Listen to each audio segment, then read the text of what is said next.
우리가 출애굽기 말씀을 좀 이렇게 보고 있습니다. 특히 열재앙이 앞뒤 스토리를 보면 참 매력적인 게 많이 있죠. 그것은 하나님이 누구인가를 배우기 때문입니다. 어떤 일을 해서 우리에게 교훈 이런 것도 있겠지만 하나님 그분이 누구인가, 그의 인격과 성품과 속성, 그리고 그의 섭리, 능력, 그가 하는 일, 이런 것들을 알게 돼요. 그래서 우리는 하나님의 두 가지 모습을 찬양하게 됩니다. 하나는 하나님이 하시는 일, 그리고 하나는 하나님의 성품. 여러분, 이 하나님의 성품과 하나님이 하시는 일, 이 중에 어떤 게 먼저일까요? 하나님이 이런 일을 하니까 하나님은 이런 분이야, 이게 아니라 하나님은 이런 성품이기 때문에 이런 일을 하는 것입니다. 그래서 우리는 항상 하나님의 속성과 성품에 우리가 먼저 집중을 해야 하는 것입니다. 그의 속성은 그의 일입니다. 그러므로 우리가 보는 하나님의 전능하심을 통해서 보이지 않는 하나님의 성품과 속성을 볼 줄도 알아야 합니다. 예를 들어 하나님이 그의 아들을 우리에게 보내주셨습니다. 이는 하나님이 사랑이기 때문에 그렇죠. 그래서 우리는 그의 사랑과 그가 베푼 구원을 노래하는 것입니다. 이렇듯 하나님의 성품이 우리를 향한 일이 됩니다. 이것이 참 은혜가 되는 부분입니다. 하나님의 속성이 우리에게 어떻게 은혜가 되고 구원이 되는가, 그것이 오늘 우리가 들을 말씀입니다. 구체적으로는 하나님의 거룩이 어떻게 우리에게 구원이 되는가, 그것이 오늘 이 본문이 잘 알려줍니다. 이 열 재앙 중 셋째와 넷째 재앙이 중요하다고 지난주에 여러분에게 말씀을 드렸는데, 그 중요한 이유는 지금부터는 하나님의 가장 중요한 속성인 거룩이 가감없이 드러나기 때문에 그렇습니다. 여러분, 이 셋째 재앙은 하나님이 거룩하기 때문에 우리가 구원을 얻는 이야기라면, 넷째 재앙은 하나님이 우리를 구별해서 우리가 거룩하기 때문에 우리가 구원받는 그런 이야기입니다. 오늘은 넷째 재앙까지는 다 못 보고 셋째 재앙까지만 좀 묵상해 보도록 하겠습니다. 우리는 먼저 거룩이라는 이 말의 정의를 좀 알 필요가 있어요. 거룩은 무겁다라는 어원에서 왔습니다. 그래서 거룩의 첫 번째 의미는 경외와 존중으로 여겨짐, 이런 뜻이에요. 이는 일반적으로 알려진 거룩입니다. 이런 거룩은 타 종교에서도 사용하는 거룩의 단어죠. 석가모니는 불교에서 거룩합니다. 힌두교의 세 신들은 힌두 교인들에게 거룩하죠. 이런 거룩은 세상 사람들도 다 아는 거룩입니다. 그러나 거룩에는 또 하나의 중요한 의미가 있습니다. 그것은 바로 성경만이 가르치는 거룩. 그것은 구별 또는 성별, 이런 뜻입니다. 세상에 유일무이하게 딱 그냥 아까 우리 찬양했던 것처럼 set apart가 된 그런 것들. 그래서 하나님이 거룩하시다 할 때 이 뜻은 주와 같은 분이 없습니다, 이런 뜻이에요. 모세와 이스라엘 백성이 열재앙과 홍해를 가르신 전능의 하나님을 이렇게 찬양했습니다. 출애굽기 15장 11절, 여호와여 신 중에 주와 같은 자가 누구니이까? 주와 같이 거룩함으로 영광스러우며 찬송할 만한 위엄이 있으며 기이한 일을 행한 자가 누구니이까 했어요. 누가 주와 같으리요? 이 말은 주님은 거룩하십니다, 이런 뜻입니다. 성경은 하나님이 거룩하다고 말씀함으로 주와 같은 이가 없다 말합니다. 여러분, 하나님은 거룩합니다. 주와 같은 이가 없습니다. 그러므로 누가 주와 같이 열재앙을 내리며 누가 홍해를 가를 수 있단 말입니까? 누가 주와 같이 전능합니까? 없습니다. 그래서 하나님은 거룩한 것입니다. 만일 저와 여러분이 하나님만이 내 문제를 해결할 수 있는 유일한 신으로 알고, 기도만이 유일한 대안으로 알고 기도하고 있다면, 저와 여러분은 지금 하나님만이 거룩합니다라고 고백하고 있는 것입니다. 이제 우리는 알게 됩니다. 하나님만이 거룩하시기에 하나님만이 세상에 없는 기이한 일을 할 수가 있어요. 하나님이 거룩하시기에 세상에는 찾아볼 수 없는 전지전능이 하나님에게 있습니다. 스스로 계신 자 여호와라는 이 이름은 하나님은 홀로 절대적으로 거룩합니다, 이런 뜻이에요. 그래서 우리는 하나님이 거룩하다 할 때 타 종교의 신들이 거룩하다는 뜻과 동일하게 여겨서는 안 됩니다. 오직 하나님만이 신이며 하나님만이 전능하십니다. 이게 바로 거룩의 뜻입니다. 그러므로 우리는 거룩하다라는 말이 나오지 않는 이 열재앙에 보십시오. 거룩이라는 말이 하나도 안 나와요. 그럼에도 불구하고 세상에 없는 그의 강한 손을 통해 이 열재앙을 베푸시는 이 스토리를 통해서 우리는 하나님의 거룩을 볼 줄 알아야 합니다. 그래서 열재앙 중 세 번째와 네 번째 재앙이 중요한 것입니다. 왜냐하면 이제부터는 하나님의 거룩이 본격적으로 드러나기 시작합니다. 주와 같은 이가 없는 일들이 이제부터 일어나기 시작해요. 하나님은 바로에게 재앙을 경고하셨습니다. 세 가지 패턴으로 경고한다고 여러분에게 말씀을 드렸죠. 첫 번째는 바로가 물가로 나왔을 때 경고를 합니다. 두 번째는 바로가 궁에 있을 때 또는 집에 있을 때, 세 번째는 경고 없이 그냥 바로 재앙이 내려요. 네 번째 재앙은 또 물가로, 그 다음 궁에, 그 다음 경고 없이, 일곱 번째 재앙 물가로 나올 때, 궁에 있을 때 재앙, 그냥 바로 재앙. 이런 패턴으로 하나님이 그에게 재앙의 경고를 내리시고 재앙을 내립니다. 그러니까 이 바로가 물가로 나오는 것은 나일강에서 일종의 제사를 드리기 위해서 나왔어요. 그러니까 바로에게 있어서 가장 중요하고 소중하고 신의 보호를 받는 물가로 나가는 그 가운데 여호와가 나타나서 재앙을 경고한 겁니다. 또 그가 궁에 있을 때 재앙의 경고를 받습니다. 이것은 그의 일상도 안전하지 않다는 뜻입니다. 마지막으로 경고 없이 재앙이 임했습니다. 이 부지 중에 임하는 재앙이죠. 바로는 속수무책입니다. 그렇습니다. 하나님은 바로의 모든 시간에 개입하십니다. 바로의 가장 중요한 시간인 제사 드릴 때, 그리고 바로가 궁에 있을 때, 바로가 부지 중에 하나님의 재앙이 막 임하는 거예요. 부지 중에 재앙이 임하는 것은 여호와가 지금 바로와 애굽의 신들과 타협할 레벨의 신이 아니라는 뜻입니다. 하나님은 그들의 동의를 받고 경고를 하고 봐주면서 재앙을 내리는 분이 아니라, 하나님은 자신이 원하는 때에 자신의 방법으로, 자신이 원하는 형식으로 누구에게든지 재앙을 내릴 수 있는 신들 중에 신임을 알려주는 게 경고 없이 재앙을 내리는 것입니다. 이게 바로 세 번째 재앙이에요. 바로의 요술사들은 첫 번째와 둘째 재앙까지는 따라해요. 강이 피로 변할 때 애굽의 술사들도 따라합니다. 개구리가 막 올라올 때 애굽의 술사들도 따라합니다.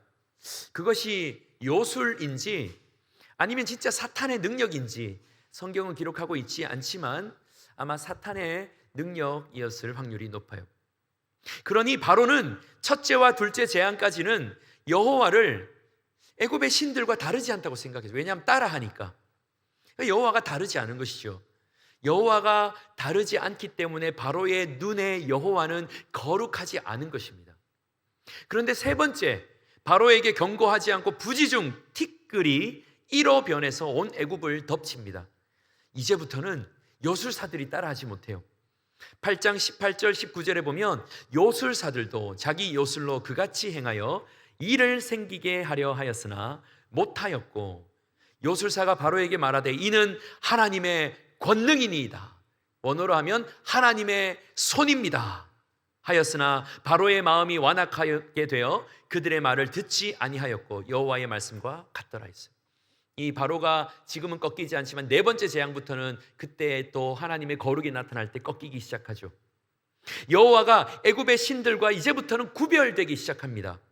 즉 여호와의 거룩이 나타나기 시작합니다. 세 번째 재앙부터는 이제부터는 하나님의 단독 질주입니다. 못 따라해요. 요술사들이 티끌이 1호 변하는 세 번째 재앙을 따라하지 못한 이유는 무엇일까요? 왜 사탄 마귀도 이런 능력을 왜 발휘하지 못했을까요? 이것은 바로 하나님의 창조의 능력이었기 때문에 그렇습니다. 오늘 8장 16절에 보면 여호와께서 모세에게 이르시되 아론에게 명하기를 내 지팡이를 들어 땅에 티끌을 치라. 그것이 애굽 온 땅에서 이가 되리라 했어요. 되리라, 창조입니다. 티끌이 변하여 이가 됐습니다. 여기에서 이는 그냥 우리 이제 한국에 있는 그런 막 간지러운 눈에 보이지 않는 그런 이가 아니라 일종의 모기 종류였어요. 각다귀라고 보통 말을 하죠. 몸집이 작고 쏘는 힘이 매우 강한 그런 애굽의 모기였어요.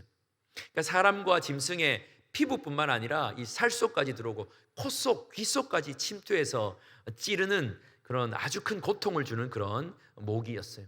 짐승들은 이 귀나 콧구멍, 눈에 이런 이 모기가 찌를 때 자기 화를 이기지 못해서 죽기도 했다고 합니다. 이 자유주의 학자들은 오늘 이 재앙을 기적이 아니라 자연 현상으로 해석하고 싶어 해요. 나일강이 오염되고 개구리가 온 땅에 죽어서 부패하니까 모기가 생겼다, 이렇게 말을 합니다. 그러나 여러분, 성경은 땅의 티끌이 이가 되었다 말을 하죠. 마치 하나님이 흙으로 사람을 창조한 것처럼 말입니다. 여러분, 티끌이 이가 되었으니까 그 수많은 이 티끌이 이가 되어서 온 애굽 땅을 뒤덮은 것이죠. 그냥 뭐 시체에서 모기가 몇 마리 나온 이 정도 레벨이 아닙니다. 애굽의 요술사들은 어느 정도까지는 따라했지만 무에서 유로의 창조는 하지 못했어요. 요술사들의 미혹이든 사탄의 힘이었든 창조는 흉내내지 못합니다. 더 이상 미혹은 통하지 않습니다. 왜냐하면 사탄에게는 창조의 능력이 없기 때문에 그렇습니다. 티끌이 이로 변하는 것은 창조주만 할 수 있는 일입니다. 하나님만 할 수 있는 창조이기 때문에 창조는 곧 거룩인 것이죠. 창조가 하나님의 거룩을 나타낸 것입니다. 그래서 하나님은 스스로를 이렇게 계시하십니다. 이사야서 43장 15절에 보면 나는 여호와 너희의 거룩한 이요 이스라엘의 창조자요 너희의 왕이니라 했어요. 그러니까 거룩한 자는 창조주, 창조주는 유일하게 창조할 수 있는 분이기 때문에 거룩한 분이십니다. 이게 바로 창조예요. 사랑하는 성도님들, 저와 여러분은 창조를 믿으십니까? 진화론이 판을 치고 있는 이 시국에 창조를 믿는 분들이 얼마나 되실까요? 여러분은 아마 다 믿을 거예요. 창세기 1장 1절 태초에 하나님이 천지를 창조하시니라. 그럼 이 말씀이 믿어지십니까? 만약에 믿어지지 않으면 모든 것이 그냥 막히는 것이죠. 그러나 여러분, 믿어지면 성경 전체가 뚫리는 것입니다. 하나님의 창조가 믿어진다면 내가 하나님 편에 속한 겁니다. 왜냐하면 거룩이기 때문에. 여러분은 거룩한 하나님이 이 세상에서 선택하시고 따로 성별한 거룩한 자예요.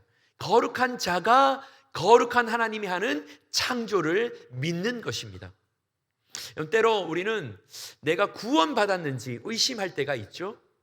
내가 예수 믿고 십자가와 부활을 믿지만 근데 내가 오늘 이 세상을 떠난다면 천국에 갈지는 확신은 들지 않습니다. 그렇게 말하는 분들이 가끔 있어요.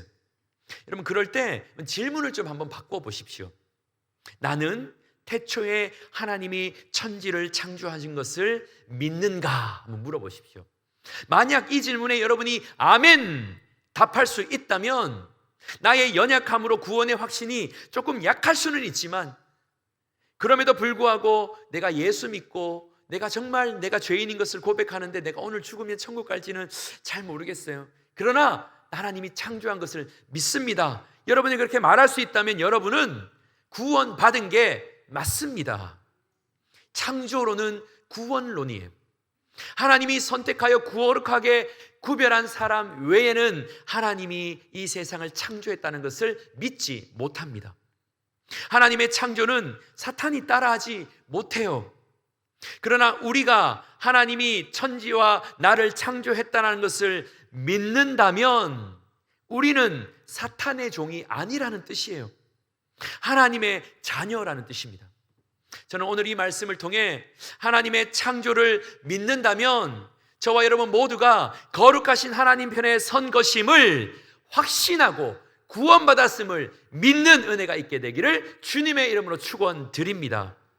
또한 우리는 창조주가 자신의 거룩함을 나타낼 때 마귀가 따라하지 못했다는 이 점에서 아주 중요한 하늘의 진리를 하나 깨닫습니다. 그것은 사탄은 거룩한 곳에서 그의 활동이 제한된다는 것입니다. 이것이 바로 거룩의 능력입니다. 여러분, 거룩하면 마귀의 활동이 제한됩니다. 거룩한 땅에서 마귀의 미혹은 힘을 잃습니다. 우리는 이 대목에서 마귀를 이기는 힘이 무엇인지 배웁니다. 우리는 이 악한 날 무엇으로 악한 영들을 대적할 수 있을까요? 거룩이에요. 하나님 편에 서는 것, 하나님이 우리를 그의 것으로 구별해 주시는 것, 그 거룩이 마귀를 이겨요. 왜냐하면 거룩한 곳에서 마귀는 힘을 잃기 때문에 그렇습니다. 이것이 바로 오늘 성경이 우리에게 알려주는 영적 세계의 비밀이에요. 거룩한 곳에서 마귀는 자신의 힘을 상실한다. 사랑하는 성도님들, 이것이 바로 우리가 거룩하지 않으면 하나님의 전능하심이 나타나지 않는 이유입니다. 혹 저와 여러분의 인생이 주의 거룩하심, 주의 전능하심, 주의 구원이 나타나지 지금 않고 있습니까? 나를 짓누르는 마귀의 그 저항이 더 강해지고 있습니까? 나에게 어둠의 세력이 나에게 주는 두려움이 점점 커지고 있습니까? 내가 주의 구원을 밤낮 부르짖는데도 불구하고 사탄의 능력이 나에게 더욱더 크게 다가오고 있습니다. 미혹이 커지고 있습니까? 여러분, 그것은 왜 그럴까요? 나의 열정과 노력이 왜 헛되게 되는 것일까요? 그것은 바로 나의 열심과 노력이 부족해서가 아닐 것입니다. 그것은 바로 거룩을 놓쳤기 때문에 그래요. 출애굽기 15장 13절 말씀, 주의 인자하심으로 주께서 구속하신 백성을 인도하시되 주의 힘으로 그들을 주의 거룩한 처소에 들어가게 하시나이다 했어요. 여러분, 주의 거룩한 처소 밖에서는 주의 구원하시는 능력이 나타나지 않습니다. 그러나 주의 거룩한 처소 안에서는 전능한 하나님의 손은 일상이 되는 거예요. 그러므로 주의 전능하심을 보기를 원한다면 가장 먼저 이것부터 하십시오. 거룩부터. 혹 지금 우리는 거룩을 놓치고 다른 것에 열심을 내고 있지는 않습니까? 나의 열심과 노력이 지금 무엇을 향해 가고 있어요? 간절함은 무엇을 위한 간절함입니까 지금? 여러분, 우리의 노력과 열심과 간절함이 거룩을 향하고 있다면 우리는 주의 거룩한 처소 안에 들어간 것입니다. 거기에서는 주의 구원과 전능하심이 마음껏 나타나는 것입니다. 여러분, 예배 시작할 때 오늘도 우리는 늘 은혜의 보좌로 나가기 위해 주의 보혈에 의지하여 나아가는 그런 찬양을 하고 우리의 죄를 고백하죠. 여러분, 그것이 바로 주의 거룩한 처소에 들어가는 방법입니다. 보혈로 거룩해지면 그의 처소, 거룩한 처소 안에서 하나님의 능력은 얼마든지 우리에게 일상이 될 수 있어요. 그러므로 사랑하는 성도님들, 성도는 전능함을 구하는 일, 정말 하나님의 능력을 구하는 열심보다 거룩을 위해 힘을 써야 해요. 마귀와 싸우기 전에 십자가 보혈로 깊이 담금질 되어야 합니다. 힘을 달라고 기도하기보단 거룩하게 해달라고 기도를 해야 돼요. 회복을 위해 외치기보다는 십자가 보혈로 더 적셔지기를 간구를 해야 합니다. 여러분, 능력보다 거룩입니다. 회복보다 거룩이에요. 기적보다 거룩입니다. 왜냐하면 거룩 안에, 거룩한 처소 안에 능력과 회복과 기적과 여호와의 전능한 오른손이 있기 때문에 그런 것입니다. 거룩 밖에서의 인간의 열심과 노력, 간절함은 여러분 아무 일도 일으키지 못해요. 그 밖에서는 마귀가 매우 강력하게 활동하며 우리를 짓누를 것입니다. 내일부터 시작하는 이 저녁 부흥회의 주제, 굳게 서리입니다. 악한 날, 악한 영들을 상대하며 굳게 서는 것, 이게 이번 주제예요. 여러분, 이를 위해서 우리는 무엇을 갖추어야 할까요? 어떤 게 있어야 사탄 마귀를 이기며 능력으로 승리하며 굳게 설 수 있을까요? 에베소서 6장 13절 말씀입니다. 그러므로 하나님의 전신갑주를 취하라. 이는 악한 날에 너희가 능히 대적하고 모든 일을 행한 후에 서기 위함이라 했어요. 여러분 보십시오. 하나님의 전신갑주를 입는 것입니다. 진리의 허리띠, 의의 호심경, 평안의 복음으로 준비한 신발, 믿음의 방패, 또 구원의 투구, 성령의 검, 곧 하나님의 말씀, 이 6가지. 이 하나님의 전신갑주를 입는다는 것을 여러분 한마디로 요약하면 이겁니다. 바로 그리스도로 옷을 입는 거예요. 갈라디아서 3장 27절, 누구든지 그리스도와 합하기 위하여 세례를 받은 자는 그리스도로 옷 입었느니라 했어요. 여러분 그리스도로 옷 입는 것이 곧 하나님의 전신 갑주를 입는 거예요. 왜 그러냐면 그리스도가 진리이기 때문에, 그의 입에서 나오는 말씀은 날선 검이기 때문에, 그리스도는 의로우시며 평안의 복음이시며 사단의 불화살을 소멸하는 우리가 믿을 방패이시며 우리의 구원이기 때문에 그렇습니다. 그리스도로 옷 입으면 악한 날 굳게 서서 마귀를 능히 대적할 수 있어요. 여러분 그리스도로 옷 입는다는 것은 결국 뭐죠? 그리스도처럼 되는 것이죠. 그리스도를 닮는 것, 그리스도 편에 구별되는 것, 바로 거룩입니다. 그러므로 여러분 거룩이 전신 갑주의 능력을 주는 거예요. 거룩이 바로 그래서 능력, 사탄을 이기는 힘인 것입니다. 우리는 이 악한 날 종말의 때 무엇보다 그러므로 거룩을 회복해야 합니다. 지금 우리가 어디에 열심을 내고 있습니까? 우리가 어디에 에너지를 쏟고 힘을 내고 있어요? 그게 거룩이라면 틀림없어요. 그러나 거룩 외에 다른 것에 열심을 내고 있다면 여러분 쳇바퀴 돌 확률이 높아요. 우리는 사도 바울의 가르침을 따라야 합니다. 디모데후서 3장 1에서 5절 말씀을 보십시오. 이것은 세상 사람한테 얘기하는 게 아니라 교회에 하는 말이에요. 잘 들어보세요. 너는 이것을 알라, 말세에 고통하는 때가 이르러 사람들이 자기를 사랑하며 돈을 사랑하며 자랑하며 교만하며 비방하며 부모를 거역하며 사랑하지 아니하며 거룩하지 아니하며 무정하며 원통함을 풀지 아니하며 모함하며 절대하지 아니하며 사나우며 선한 것을 좋아하지 아니하며 배신하며 조급하며 자만하며 쾌락을 사랑하기를 하나님 사랑하는 것보다 더하며 경건의 모양은 있으나 경건의 능력은 부인하니 이 같은 자들에게서 네가 돌아서라예요. 여러분 겉으로는 거룩해도 거룩 안 할 수 있는 것이죠. 겉으로는 경건의 모양이 있어도 허울 뿐일 수도 있습니다. 여러분 내실이 중요한 것이죠. 지금은 말세입니다. 지금은 악한 날이에요. 우는 사자가 두루 다니며 삼킬 자를 찾고 있는 때입니다.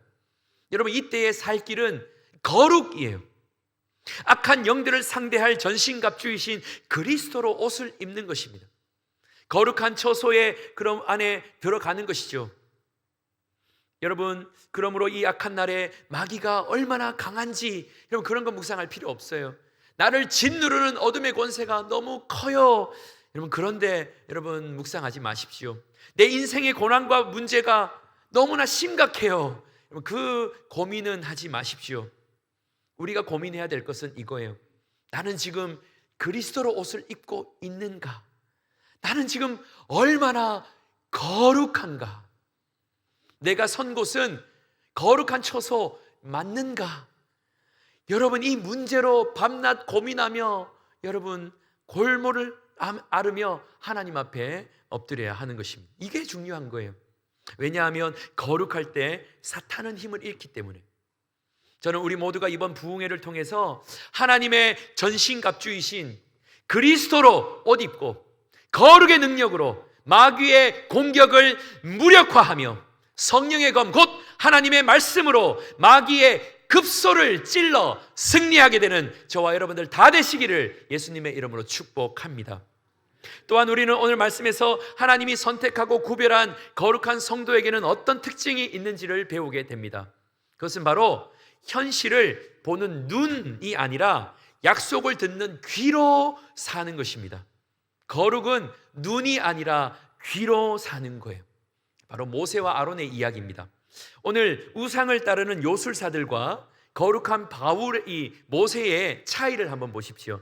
출애굽기 8장 17에서 18절 말씀, 그들이 그대로 행할세.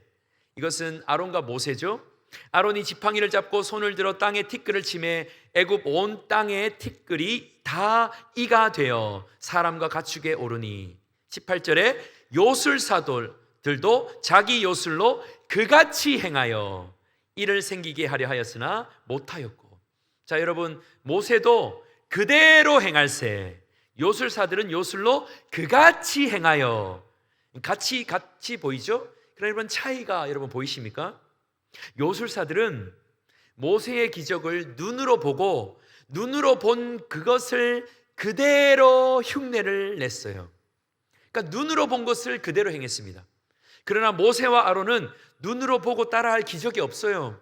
그들은 귀로 들은 하나님의 말씀대로 그대로 행했습니다. 모세는 눈이 아닌 귀로 행했어요. 눈이 아니라 귀입니다. 여러분, 세상 사람들은 눈에 보이면 그냥 다 믿어요. 그래서 백문이불여일견이라고 합니다. 100번 말하고 말해줘도 알려줘도 100번 듣는 것보다 한 번 보는 게 낫다, 이런 뜻입니다. 세상은 귀로 듣는 것보다 눈으로 보는 것을 믿어요. 그래서 하나님을 보여주면 믿겠다, 이렇게 말을 하죠. 그냥 복음을 듣는다고는 믿을 수 없다고. 보여주면 믿겠다. 나는 귀가 아니라 눈으로 사는 사람, 논리적인 사람, 나는 아주 실질적이고 실제적인 그런 사람입니다, 이렇게 말을 하는 것이죠. 그러나 여러분, 성도는 그 반대예요. 백문불여일견으로 살지 않습니다. 기적이 내 눈앞에 1000번, 10,000번 펼쳐진다 하더라도 눈이 아니라 귀로 사는 존재들이에요.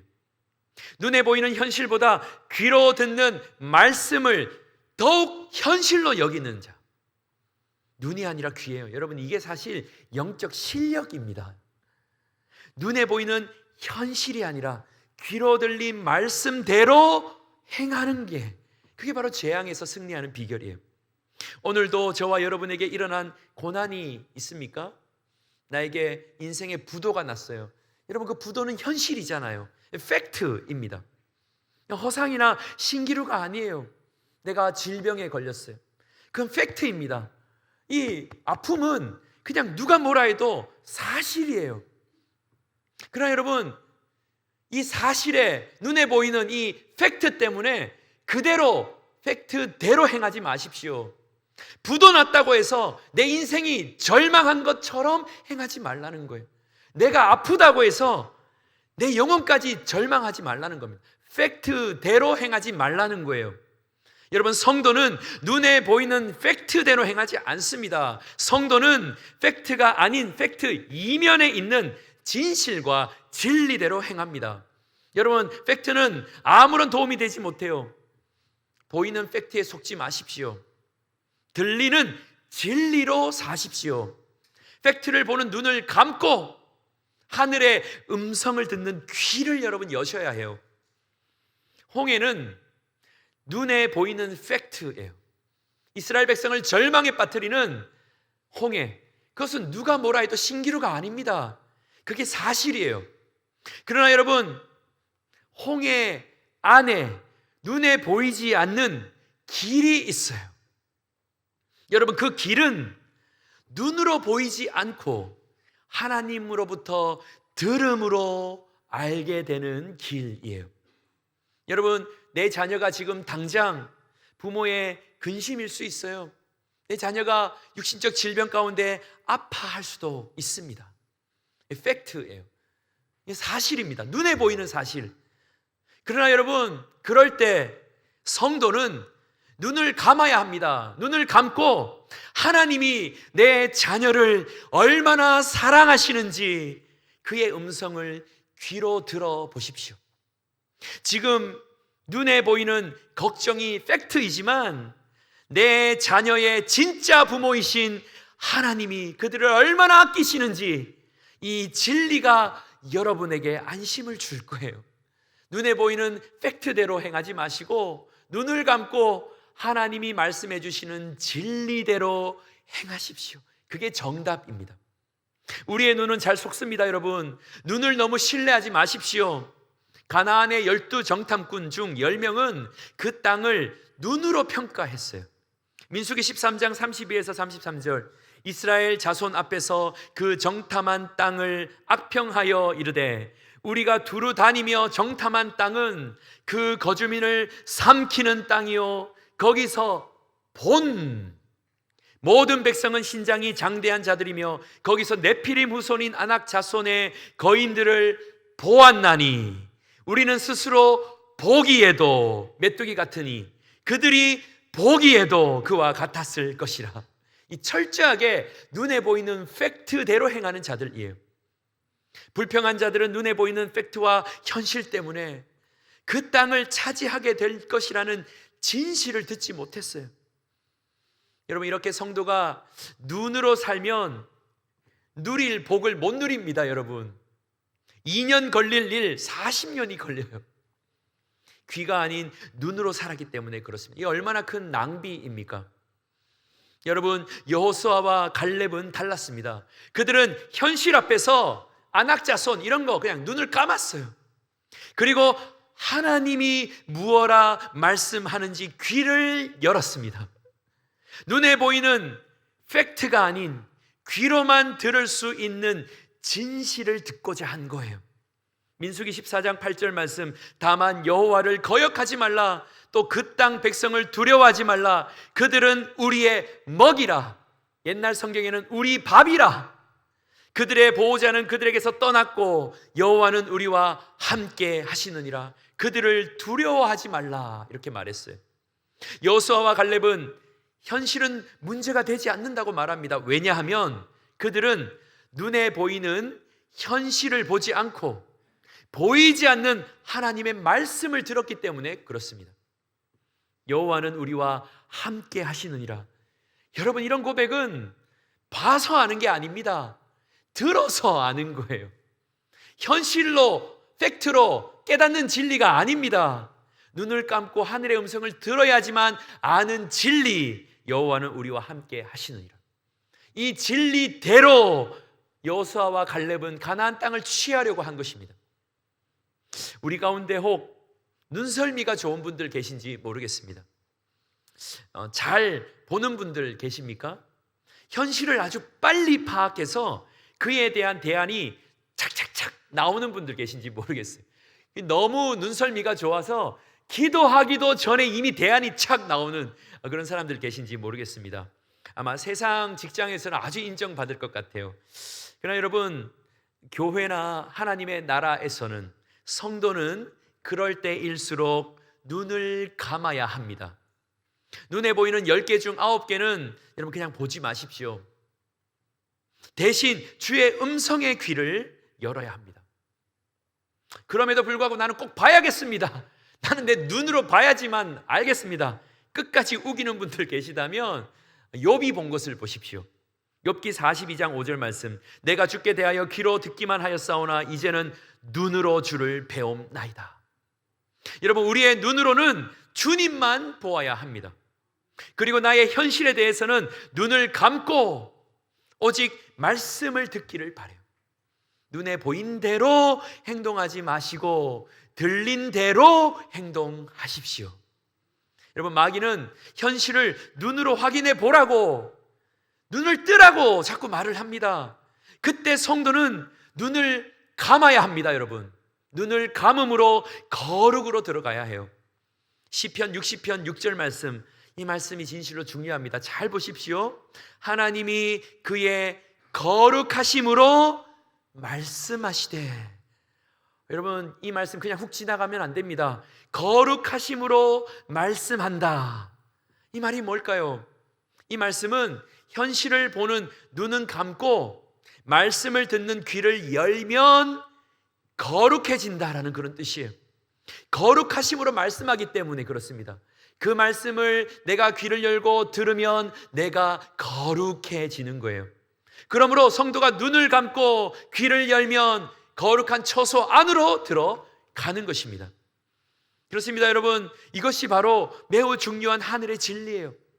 주의 거룩한 처소에서 성도는 눈을 감고 귀를 엽니다. 오직 그의 음성만 듣습니다. 이게 거룩입니다. 이게 바로 능력이에요. 그러므로 마귀의 모든 능력과 미혹을 제한하고 영적 전쟁에서 승리하는 비결은 눈을 감고 귀를 열어 거룩하심으로 말씀하시는 주의 음성을 들을 줄 아는 것입니다. 여러분, 우리 앞에 보이는 우리의 현실이 너무나 팩트, 거부할 수 없는 진짜 그런 사실이라 할지라도 거기에 좌지우지 되지 마십시오. 여러분, 사실대로, 팩트대로 행동하지 마시고 귀로 듣는 진리대로 행하기를 축복합니다. 하나님은 다른 길이 있어요. 그것이 거룩한 성도가 악한 날 마귀를 대적하여 이기는 길입니다. 재앙 가운데 그러므로 살 길은 오직 거룩인 줄 믿습니다. 그러므로 하나님만이 거룩하시기에 하나님만이 우리의 구원이 되신다라는 이 놀라운 진리를 붙들고 늘 승리하는 저와 여러분들 다 되시기를 높으신 예수님 이름으로 축원드립니다.